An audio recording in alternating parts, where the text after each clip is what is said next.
ఒక చూపుతో నాలోనే పుట్టిందే, ఏదో వింతగా గుండెలో చేరిందే.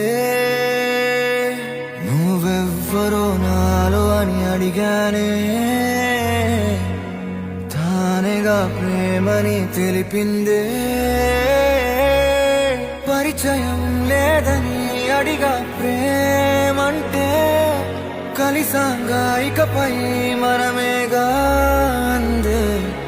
వెతికినా దొరకని అర్థం ప్రేమదే, అది నీకేంటో ఒక మాటలో చెప్పాలే.